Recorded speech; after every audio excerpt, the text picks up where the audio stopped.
Hello अंशन lovers, welcome back to my channel. अगले दिन वियिंग लैन चुआनली से मिलता है। वो दोनों मिलकर अपनी पार्टी का प्लान बनाते हैं जो वो दोनों अपनी एंगेजमेंट के सेलिब्रेशन में रखने वाले थे। वियिंग सोचता है कि वो उसमें लंजा को भी इनवाइट करेगा। शाम के समय बैंक्वेट होने वाला था जिसमें वांगजी और वियिंग की एंगेजमेंट की अनाउंसमेंट होने वाली थी। ये बैंक्वेट यांग सेक्ट के बैंक्वेट की तरह बिल्कुल भी इंटरेस्टिंग नहीं था और बहुत बोरिंग था, जिसमें आपस में कोई बात नहीं कर रहा था। वियिंग को वांगजी के पास बिठाया गया था, लेकिन चिरैन और बाकी सारे एल्डर्स के डर से दोनों आपस में ज़्यादा बातें नहीं कर पा रहे थे। कुछ समय बाद चिरैन वियिंग और वांगजी की एंगेजमेंट की अनाउंसमेंट कर देता है और उन लोगों का डिनर भी शुरू हो जाता है। डिनर खत्म हो जाने के बाद चिरैन खुद वियिंग को होंगशी तक छोड़कर आता है। होंगशी जो उसके गेस्ट हाउस का नाम था, इस डर से कि कहीं वियिंग और वांगजी आपस में ना मिले। उस रात वियिंग अपने उन्हीं तालिस्मान्स को बनाने के लिए लग जाता है जो उसने ह्वेसांग के लिए बनाए थे, क्योंकि नी मिंगजे ने शिचैन से कहा था कि ये तालिस्मान्स उनके बहुत काम आ सकते हैं। तालिस्मान्स बनाते बनाते वो काफ़ी लेट सोया था, जिस वजह से उसकी सुबह आंख भी नहीं खुली थी। वो ब्रेकफास्ट टाइम को भी मिस कर चुका था। तभी उसके दरवाजे पर नॉक होता है। वांगजी बाहर से आवाज़ देता है, वियिंग। वांगजी की आवाज़ पर वियिंग धीरे धीरे अपनी आंखें खोलता है। वांगजी एक बार फिर पूछता है, वियिंग क्या तुम जाग चुके हो? वियिंग धीरे धीरे अपने बेड से उठता है, अपनी स्लीपिंग रोब्स को ठीक करता है और दरवाज़ा खोलता है। वो उससे कहता है, लंजा। वांगजी उससे पूछता है, क्या मैं अंदर आ सकता हूँ? वियिंग अंगड़ाई लेते हुए कहता है, ये भी कोई पूछने की बात है लंजा। तभी शिचैन भी पीछे से आता है जो वांगजी के जस्ट पीछे खड़ा था।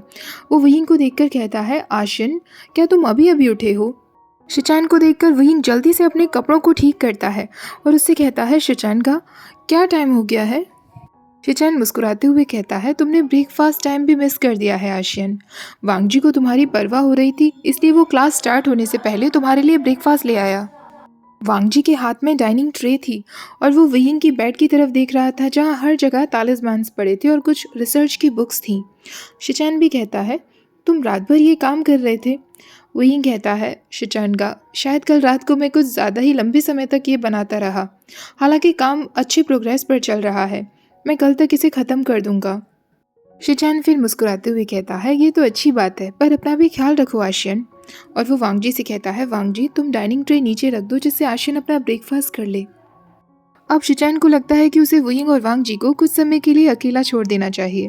वो वियिंग से कहता है, आशियन तुम्हारे रूम के पीछे एक बहुत अच्छा सा पॉन्ड है, क्या तुमने कभी उसे देखा है? वियिंग कहता है, नहीं। शिचैन कहता है, मुझे ज़रा उसे चेक करने के लिए जाना है, मैं ज़रा जाता हूँ, तुम जब तक वांगजी के साथ बैठो। शिचैन मुस्कुराते हुए वहाँ से चला जाता है। जैसे ही दरवाज़ा बंद होता है, वियिंग जल्दी से अपनी रिसर्च के सारे पेजेस और तालिस्मान को फ्लोर से उठाकर मैट्रेस पर रखने लगता है, पर वांगजी उसे पकड़ लेता है, उसकी वेस्ट को टाइटली पकड़ता है और अपनी तरफ खींच के उसे किस कर लेता है। ऐसा लग रहा था जैसे वो दोनों सालों से ना मिले हों। वियिंग भी उससे पूरी तरीके से चिपक गया था और उसके हाथ वांगजी के सिल्की बालों में जा रहे थे। एक हॉट किस करने के बाद वियिंग अपना एक हाथ वांगजी के स्लीपिंग रोब्स के अंदर चेस्ट पर लेकर जाता है और उसकी वार्म चेस्ट को सहलाते हुए कहता है, लंजा ऐसा लग रहा है कि मैं तुमसे कितने दिनों बाद मिल रहा हूँ। वांगजी भी धीरे धीरे उसके फेस पर स्मॉल किसेस करने लगता है, पहले उसके माउथ पर, चीक्स पर, आइज पर और उसके नोज पर। वियिंग मुस्कुराते हुए कहता है, क्या तुमने मुझे मिस किया लंजा? वांगजी सिर्फ कह देता है।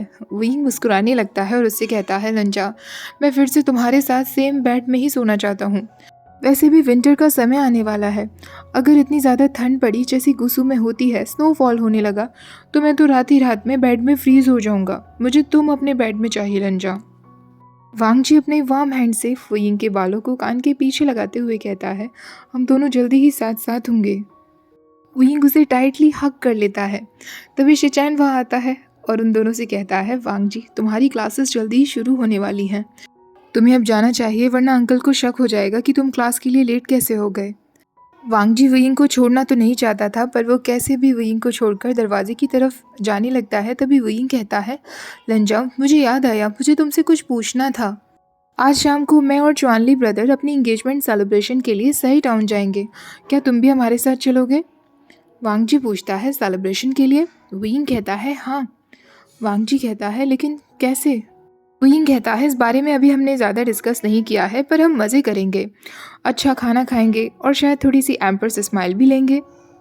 मुझे बहुत अच्छा लगेगा अगर तुम भी हमें ज्वाइन करोगे लंजा, पर अगर तुम नहीं आना चाहते तो मैं चुआनली ब्रदर के साथ भी चला जाऊंगा। तभी वांगजी कहता है, मैं आऊँगा। वुयिंग कहता है, सच में? वांगजी कहता है, हाँ। वुयिंग कहता है, ठीक है, फिर हम डिनर से पहले एंट्रेंस पर मिलते हैं। क्या मैं तुम्हें पिक करने के लिए आ जाऊँ क्लास के बाद? वांगजी कहता है, आफ्टरनून क्लास ख़त्म होते ही मैं तुम्हें पिक करने आ जाऊँगा वुयिंग। वुयिंग मुस्कुराने लगता है। शिचेन एक बार फिर कहता है, वांगजी। वुयिंग कहता है, लंजा, तुम अपने ब्रदर को अब और वेट मत करवाओ। इससे पहले कि ओल्ड चिरैन को हम पर शक हो जाए, तुम जल्दी से अपनी क्लास के लिए जाओ। वांगजी वुयिंग के फोरहेड पर किस करता है और अपनी क्लास के लिए चला जाता है। उसके जाते ही वुयिंग अपना ब्रेकफास्ट करता है। वो शाम के लिए बहुत एक्साइटेड था क्योंकि उसे पता था कि शाम का समय बहुत अच्छा जाने वाला है। ब्रेकफास्ट कर लेने के बाद और रेडी हो जाने के बाद वो फिर से अपने तालिस्मान वाले वर्क में लग जाता है। अपने काम को ख़त्म कर लेने के बाद वो सारे मैस को क्लीन करता है जो उसने अपने रूम में कर दिया था और डिसाइड करता है कि कल वो अपने इन तालिस्मान्स को मास्टर चिंगझाओ को दिखाएगा। वो वांगजी का कोट पहनता है और होंगची से बाहर निकल जाता है। उसके बाद वो टाइम काटने के लिए जिनजुशन से मिलने के लिए जाता है। वो जिनजुशन को बताता है कि आज इवनिंग में वो और लंजा घूमने के लिए जा रहे हैं। जिनजुशन उनके लिए बहुत खुश था। जिनजुशन से बातें करने के बाद वो वापस अपने रूम होंगशी में आ जाता है और वांगजी का इंतज़ार करने लगता है। आज का वेदर भी काफ़ी ज़्यादा अच्छा था। क्लाउड रेसेस बहुत ही पीसफुल लग रहा था। वुयिंग बस यही होप किए बैठा था कि शाम तक भी वेदर ऐसा ही रहे और बारिश ना हो या ज़्यादा ठंड ना पड़े। वो सोच रहा था कि काश लेडी युआन भी उन लोगों के साथ आ पाती, जिससे चुआनली ब्रदर की भी पार्टनर उनके साथ होती और वो चारों आपस में बहुत मज़े करते। वुयिंग इंतज़ार करते करते फिर अपने रूम के बाहर निकल जाता है। वो हांची की तरफ जा ही रहा होता है, तभी बीच में उसका कोई रास्ता रोक लेता है। वुयिंग अपनी डायरेक्शन चेंज करके दूसरी तरफ जाने लगता है, पर वो पर्सन उसके पीछे पीछे आता है। वो पर्सन और कोई नहीं, सुशे था। वुयिंग ने जब उस दिन सुशे को बचाया था तो इस बात का सुशे ने उसका एहसान तो नहीं माना था, बल्कि ये खबर फैला दी थी कि वुयिंग की वजह से ही वो गिरने वाला था। जब चिरैन ने उसे ये बात बताई थी तो वुयिंग को बहुत गुस्सा आया था, पर उसे नहीं पता था कि आखिरकार सुशे की इंटेंशन क्या थी। वुयिंग उसे देखकर कहता है, जिस इंसान को मैंने बचाया उसने मुझे ही फ्रेम करने की कोशिश की। क्या मैं जान सकता हूँ कि तुम मेरा पीछा क्यों कर रहे हो? सुशे कहता है, तुमने मुझे बचाया? तुम अपने आप को बहुत ज़्यादा क्लेवर समझते हो वेवुशियन। वुयिंग कहता है, हाँ क्लेवर तो मैं हूँ, तुम्हें कैसे पता? सुशे कहता है, मैं सरप्राइज नहीं हूँ तुम्हारी ये हरकत देखकर। लांगवांगजी का फियांसे भी तो उसकी तरह एरोगेंट ही होगा ना। वुयिंग की स्माइल सडनली गायब हो जाती है और गुस्से में बदल जाती है। वो सुशे से कहता है, तुमने लंजा को एरोगेंट बुलाया? सुशे कहता है, हाँ, सेकंड मास्टर लैंड को, क्योंकि उसे लगता है कि वो इस दुनिया में सबसे ज़्यादा कीमती है, इसलिए वो दूसरों को इग्नोर कर सकता है। वो किसी से बात करना भी ज़रूरी नहीं समझता, तो क्या वो एरोगेंट नहीं है? वो घमंड से भरा हुआ है, बिल्कुल तुम्हारी तरह। वुयिंग को बहुत गुस्सा आता है। वो उससे कहता है, तुम्हारी इतनी हिम्मत, तुम्हारी प्रॉब्लम क्या है? सुशे कहता है, क्यों, तुम्हें क्या लगा था जस्ट बिकॉज तुम्हारी उससे एंगेजमेंट हो गई है तो तुम हमारे लिए देवता बन जाओगे? एक नौकर का बेटा चाहे कुछ भी कर ले, सबकी नज़रों में नौकर का बेटा ही रहेगा। तुम्हें क्या लगता है कि वो तुम्हें पसंद करता है, तुम्हें जिंदगी भर तुमसे प्यार करेगा? ऐसा बिल्कुल भी नहीं है। वुयिंग उससे कहता है, डूड, तुम्हारी प्रॉब्लम क्या है? लंजा ने तुम्हारा कुछ बिगाड़ा है क्या? मैंने तुम्हारी जान बचाई और तुम मुझे इस तरह थैंक्स कह रहे हो? सुशे कहता है, तुम क्या खुद को अब लैंड क्लैन का मेंबर समझ रहे हो जस्ट बिकॉज तुम्हारे पास एक प्रिटी फेस है? तुम्हें क्या लगता है लांगवांग जी ये भूल जाएगा कि तुम्हारे अंदर तो एक नौकर का ही खून है ना? सुशे कहता है, तुम मुझे चाहे जितना भी इंसल्ट कर सकते हो, मुझे कोई फर्क नहीं पड़ता, पर अगर तुमने लंजा को लेकर एक शब्द और कहा तो मैं तुम्हें नहीं छोड़ूंगा, समझ गए ना? सुशे फिर हंसते हुए कहता है, लांगवांग जी ने ऐसा क्या किया है तुम्हारे साथ जो तुम उसके गुणगान करते फिर रहे हो? लगता है तुम ऑलरेडी उसके साथ इंटीमेट हो चुके हो। वुयिंग अब सुशे का कॉलर पकड़ते हुए कहता है, अपनी जुबान पर लगाम दो सुशे, बहुत हो रहा है तुम्हारा। सुशे उसका हाथ हटाते हुए कहता है, दूर रहो मुझसे, तुम डर्टी कट स्लीव कहीं के, तुम्हारी हिम्मत कैसे हुई मुझे टच करने की? वो वुयिंग की नेक पर बाइट मार्क्स देखता है और उससे कहता है, तो मैं सही था। वुयिंग कहता है, तुम्हें पता है मुझे क्या लगता है सुशे, शायद तुम्हें मुझसे जलन हो रही है। हाँ, मैं उसके साथ इंटीमेट हुआ हूँ। क्या मैं तुम्हें ये भी बताऊँ कि मुझे उस वक्त कितना अच्छा फील हुआ था? क्या हुआ सुशे, तुम्हें जलन हो रही है? मैं समझ सकता हूँ कि लंजा तुम्हारे जैसे लोगों पर कोई अटेंशन क्यों नहीं देता होगा। अब जब वो एक सर्वेंट के बेटे से प्यार करने लगा है और उसे अपना फियांसे बना चुका है तो तुम्हें बुरा फील हो रहा है। सुशी को इतना गुस्सा आता है कि वो अपने पास से तलवार निकाल लेता है। विंग उससे कहता है, तो क्या तुम अब मुझे डरा रहे हो? लगता है तुमने कोई नई तलवार खरीदी है। शायद तुम्हें नहीं पता कि क्लाउड एसेस में लड़ना मना है। सुशी अचानक विंग पर अटैक कर देता है, पर विंग तुरंत उससे पीछे हट जाता है। हालांकि विंग के पास स्वेबैन नहीं थी, वो उसके अटैक को बार बार ब्लॉक कर रहा था। अचानक से लैन शिचैन ये सब देख लेता है और जोर से चिल्लाते हुए कहता है, सो मिनशान, मैंने पहले ही तुम्हें वार्निंग दी थी कि आगे तुम जो भी कुछ करने वाले हो सोच समझ कर करना, पर शायद तुमने मेरी वार्निंग को सीरियसली नहीं लिया। शिचैन सुशी को अपने साथ अंकल के ऑफिस ले जाता है। विंग भी उसके साथ जाता है। शिचैन चिरैन को सारी बातें बताता है। सारी बातें सुनने के बाद चिरैन कहता है, सुशी, तुमने जानबूझकर लैन क्लैन के फ्यूचर मेंबर पर अटैक किया। 2 बार तुमने गूसू लैन के ट्रस्ट को तोड़ा है और लैन फैमिली के अपोजिट गए हो। तुम्हें गूसू लैन से निकाला जाता है। ना ही तो क्लाउड रिसेस और ना ही लैन सेक्ट में तुम्हारा कोई वेलकम है। सुशी कई बार गिड़गिड़ाने की कोशिश करता है, पर उसकी अब कोई नहीं सुनने वाला था। विंग भी ये सब देखकर शिचैन से कहता है, शिचैन का क्या इसकी ज़रूरत थी? अगर वो मुझ पर हमला करता भी तो भी मैं खुद को बचा लेता, वो मुझे कुछ नहीं कर पाता। शिचैन मुस्कुराते हुए कहता है, आशिन, तुम सही हो सकते हो, पर तुम्हारी सेफ्टी हमारे लिए मोस्ट इम्पॉर्टेंट है। आज उसने ऐसा कदम उठाया है, कल फिर भी वो ऐसा कर सकता है। अगर तुम्हें कुछ हो जाता तो ना ही वांग जी और ना ही मैं कभी खुद को माफ़ कर पाता। विंग कहता है, पर मैं खुद को प्रोटेक्ट कर सकता हूँ ब्रदर। शिचैन कहता है, हाँ ये सच है, पर ओल्डर ब्रदर होने के नाते ये मेरी ड्यूटी बनती है। शिचैन विंग को होंगशी तक छोड़ने के लिए जा रहा था। वो देखते हैं कि होंगशी में कैंडल्स जली हुई थी। शिचैन उससे कहता है, विभूषण, क्या तुम अपनी कैंडल्स को बुझाना भूल गए थे? विंग कहता है, मुझे तो नहीं लगता। वो दोनों गेस्ट हाउस के बाहर ही खड़े होते हैं। तभी वांग जी अंदर से आता है। विंग तुरंत भागा हुआ उसके पास जाता है और उससे कहता है, लंजा, क्या तुम अंदर मेरा इंतजार कर रहे थे? वांग जी कहता है, हाँ विंग, फिर मैंने सोचा कि मैं तुम्हारे रूम को क्लीन कर दूं। विंग अपने रूम की तरफ देखता है तो बस देखता ही रह जाता है। वांग जी ने उसका पूरा रूम बिल्कुल साफ कर दिया था। सारी चीज़ें उसकी प्रॉपर प्लेस पर पहुंचा दी थी। विंग उससे कहता है, लंजा, तुम्हें ये सब करने की क्या ज़रूरत थी? वांग जी उससे कहता है, मैं तुम्हें पिक करने के लिए आ रहा था, फिर मैंने देखा कि रूम काफ़ी गंदा हुआ है, इसलिए मैं साफ़ करने लगा। तुम्हें कोई प्रॉब्लम तो नहीं हुई ना विंग? विंग कहता है, बिल्कुल नहीं, ऑफ कोर्स नॉट लंजा। तभी वांग जी शिचैन को वहाँ खड़ा हुआ देखता है, जो काफ़ी टेंस्ड दिख रहा था। वांग जी उससे पूछता है, ब्रदर, कुछ हुआ है क्या? शिचैन कहता है, मैंने सू मिनशान को आशिन पर कुछ टाइम पहले अटैक करते हुए देखा। ये सुनकर वांग जी एकदम फ्रीज हो जाता है। शिचैन कहता है, मैं उसे तुरंत अंकल के पास ले गया। अंकल ने उसे पनिश किया है और सेक्ट से बैनिश कर दिया है। वांग जी तुरंत विंग के पास जाता है और उसे हर जगह टच करते हुए पूछता है, उसने तुम्हें कहीं हर्ट तो नहीं किया ना? विंग कहता है, बिल्कुल भी नहीं लंजा, मैं एकदम ठीक हूँ, मेरी परवाह मत करो। पर वांग जी अभी भी अनकन्विंस्ड दिख रहा था। वो विंग का हाथ अपने हाथों में लेता है। वो उसके हाथ पर, उसके आर्म पर हर जगह चेक करने लगता है कि कहीं निशान तो नहीं है। वांग जी उससे पूछता है, कोई इनविजिबल इंजरी तो नहीं हुई है ना विंग? विंग कहता है, नहीं लंजा, कुछ नहीं हुआ। वांग जी कहता है, मुझे वहाँ होना चाहिए था। उसकी इतनी हिम्मत कैसे हुई, उसने तुम पर हमला किया। ऐसा कहकर वो विंग को टाइटली हग कर लेता है।